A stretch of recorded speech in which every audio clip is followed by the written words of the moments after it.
Hi, folks. Welcome to another Ag Science Cafe. I'm really excited to introduce y'all to Shawn Fels, the president of OSU Portland Creamery. I'm going to pass the mic quickly because I can't wait to hear what Shawn has to say. Thank you so much, Kristen. I'm excited to be here and speak a little bit about what makes Portland Creamery function in the way that it does and what my role really looks like when I engage with business. So I put together a little presentation to speak to you about the balance of the trade-offs in business. And I used part of my background, which is in lean and continuous improvement, to come up with a little example of how these can be applied to real life as well. For an introduction, Portland Creamery is the company who I'm going to be talking about today. I'm Shawn Fels, as Kristen mentioned. I work in dairy. I'm a food scientist, an industrial engineer, and my real love is the personnel I get to work with.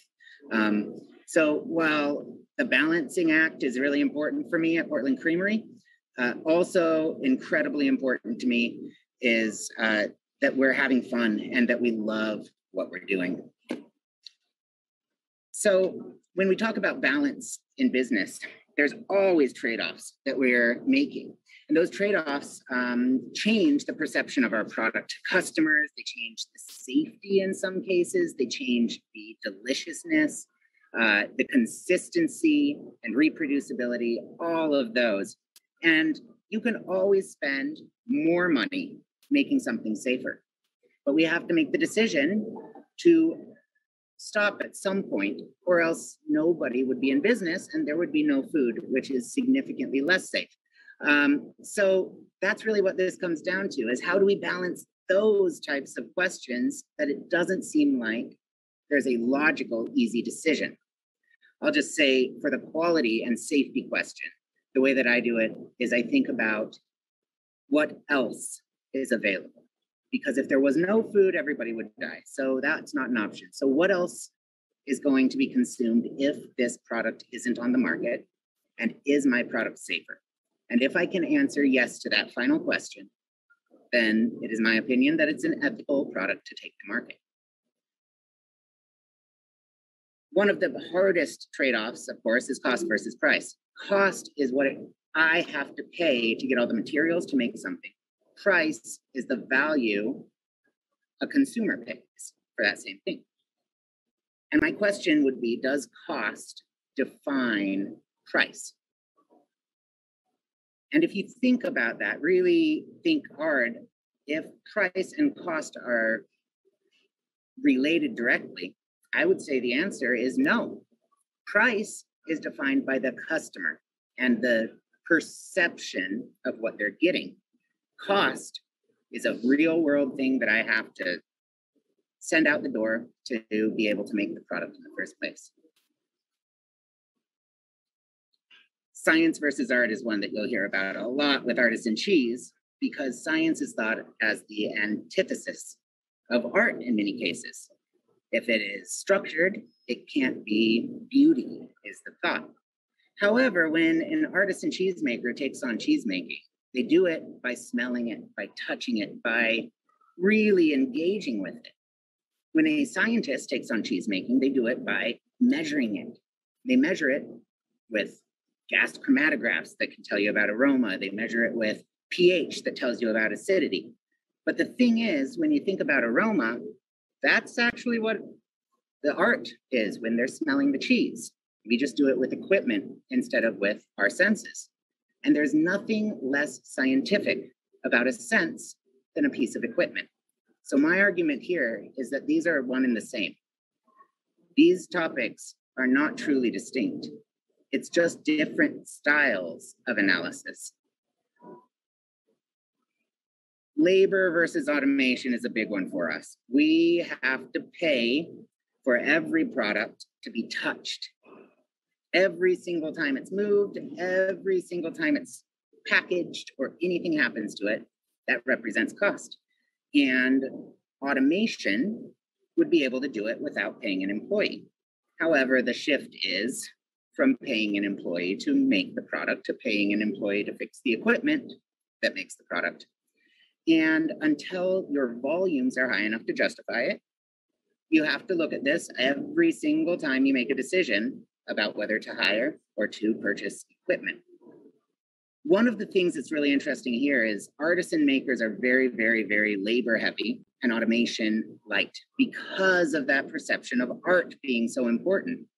But when I talk to consumers, I asked them this question: Will you pay more for a product that was hard, physically hard? Somebody sweated to make it. They were lifting something really heavy, or they were doing something very hard.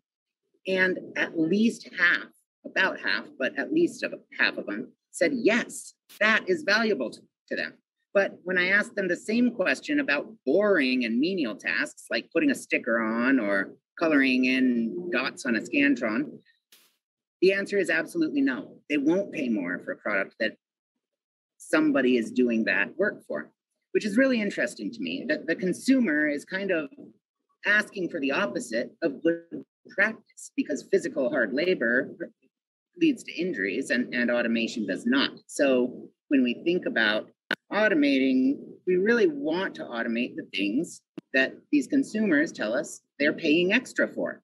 And that puts us in a little bit of a quandary. Oop, sorry, I pushed back instead of forward. The next trade-off I want to talk about is speed versus quality. The faster you make a product, the more you get to sell, but the harder it is to control quality. Now, this is a trade-off that we have to make every single day, but quality has to come first, because it doesn't matter if you make 1 million units. If nobody's willing to buy them, they're worthless. The opposite is also true. If you only make one and it's perfect, you don't have a business. And the last, which is the topic that I really wanted to discuss today, is that of lean manufacturing versus traditional manufacturing. And lean manufacturing is this idea of letting people work smarter and not harder. It's this theory that by eliminating things that customers don't pay for, which they call waste in lean, you are able to actually, even though it appears on the surface less efficient, make more money and be more successful. The reverse of this in a traditional model would be to make a lot of product, to train your employees very well in the complexity of very difficult jobs, and to stockpile it so that when something goes wrong with these difficult, complex jobs your employees are doing, you have enough product extra that it's okay. But if you don't have to have all that extra product, then you don't have to pay for a warehouse, you don't have to pay for all those ingredients as early, and it eliminates a lot of the cost, which is where the savings of lean come from. Lean was originally created, this idea of elimination of waste, by Henry Ford when he put his idea of waste elimination into his plant to make cars. And his biggest development was to use a conveyor to move the products from one person to the next. By doing this, he allowed people to repeat the same basic task again and again. Instead of having a single person who had to know how to make a whole car, he made it so that one person could be trained in a very short amount of time of how to do very, very tiny parts of making a car. And then he got enough people that they could work all day long doing only their little tiny part. And that is the genesis of lean. There were some problems with this idea. First, I want to show you what this really looked like in the factory. And this is pretty cool. You have these rail systems moving along, and those are going from person to person. And the person stands there and does the same thing to each unit as it flows past. The limits that this created, though, were pretty significant. And those limits were predicated on the idea that if you only teach one person to do the exact same thing, it's incredibly difficult to diversify. So Ford couldn't offer lots of colors because extra colors meant extra waste. And insofar as diversity and individuality, Ford's model had major shortcomings. So Toyota started studying that model, and they came up with this very special system that they called the Toyota production system. And if you go to Toyota's website today, you can read all about it because it's still driving how their company functions. And what they did is they started thinking about the learnings, the ideals that were being implemented by Ford. And when they started thinking about those ideals and the learnings, they realized those shortcomings were going to hobble them in the market because their customers wanted individuality. And the system they built gives us all of the tools to apply Ford's original waste reduction model right alongside a model that allows us to offer diversity. And one of those tools is the one that I'm going to be talking to you about today. From Toyota's website, I looked it up, and they still have a quote of what they believe their system represents. And it's such a complex idea. I've had many college courses on lean production, continuous improvement. I've had year-long training from different companies I worked for in this. So it's very complex and broad, but Toyota was able to distill it to this one sentence: a production system based on the philosophy of achieving the complete elimination of all waste in pursuit of the most efficient methods. Now, it's clearly impossible to achieve complete elimination of all waste, but that is the goal. That's the stated goal. And the tools that they developed help move it forward. They actually help move it forward all the way from the point that that car is mined out of the earth as iron ore to the point that a consumer is driving it off the lot. And the way that they did this is they implemented their lean tools for Toyota. They also went to their customers and their suppliers, and they said, you guys have to do this too, because we don't want to pay this much next year. And their customers agreed because Toyota is a pretty big buyer and they have a lot of influence, but also because their customers were able to learn from Toyota and improve their companies as well. So it really did help everybody who engaged in this lean thinking. And the coolest part for me through all of this, because I don't actually lead lean initiatives, that's not my role. I lead a company that uses lean. The coolest part for me is that all of this works in every aspect of life. This isn't just a business thing. When you apply efficiency principles to your everyday, you can really, really gain the same benefits that are making these different companies successful when they implement the same things. So that leaves us at 5S. 5S is the theory I'd like to talk about as a group, and I'll propose an activity that hopefully gets you going and morphs into applying this in other ways in your life. 5S is so named because we think about it in 5 terms that all start with S. The first is sort. And sort literally means to go through all of your stuff and throw away the stuff you don't use. You sort it out, you get rid of the junk. Just that makes a world of difference. I don't know last time I did it to my car, but it's the difference between being able to get in the passenger seat and not. So major difference in functionality just in my car, let alone the complexity of business. The second is set. And this is about putting things where they belong. If it doesn't have a place, then it can't be put away. And if it can't be put away, then you don't know if it's missing or not.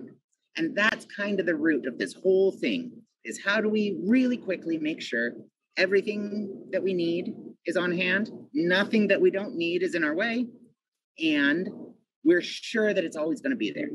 So that next section is shine. And shine literally means go out and buy the right organization stuff to make it look really good. Because if it looks really good, you're going to keep it that way. And if it is really hard to manage and you don't really have the right stuff, it's going to slip back to the way it was before.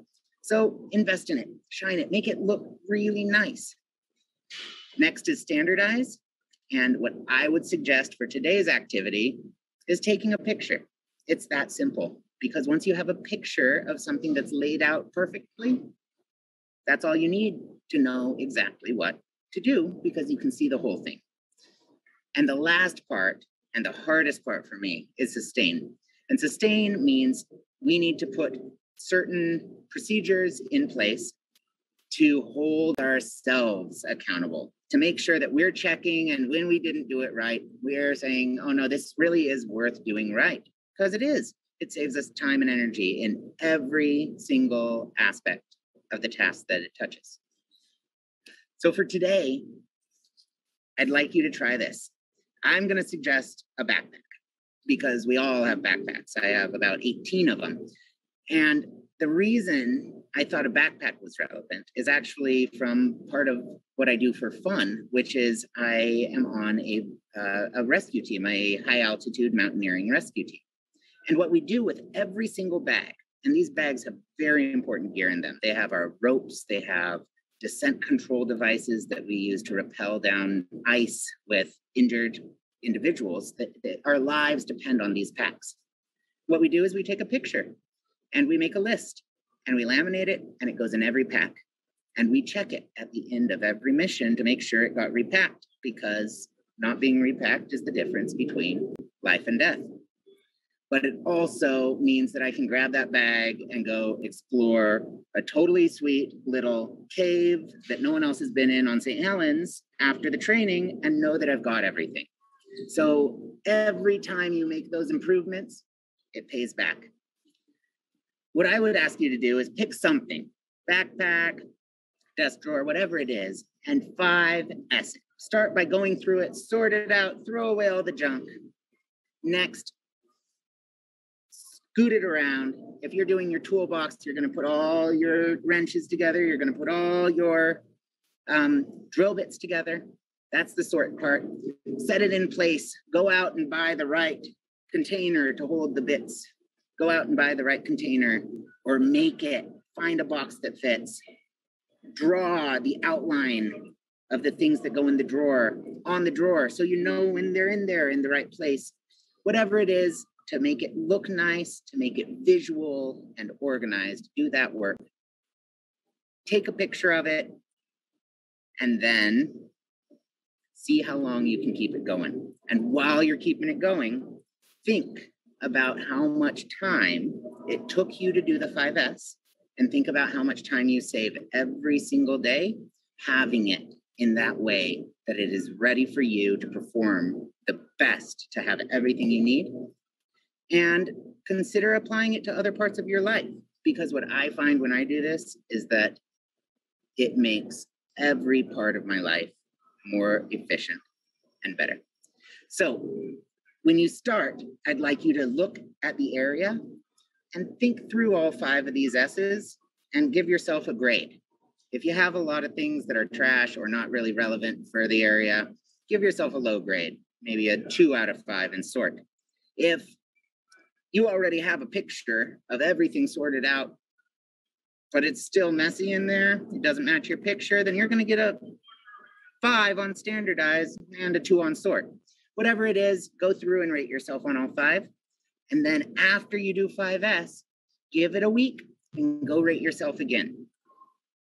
See if you're able to keep it, and write down your thoughts about whether or not it's valuable to apply to the rest of your life.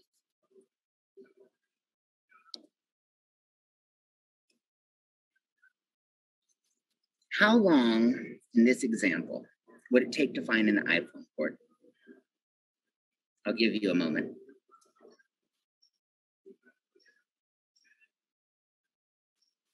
All right, did you find it?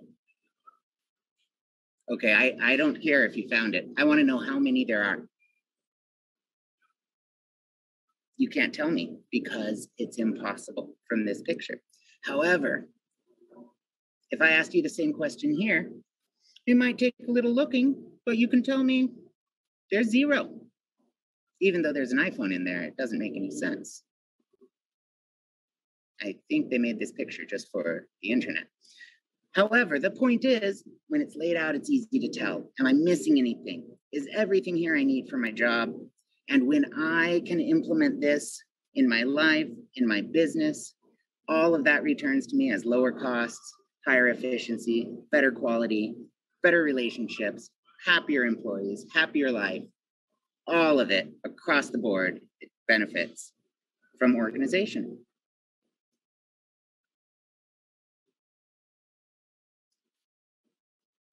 That's all I have for you today. Thank you so much for tuning in and thinking about the benefits of implementing lean organization and continuous improvement principles, both in business and your everyday life.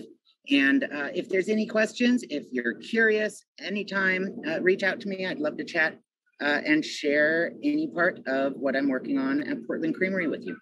Thank you.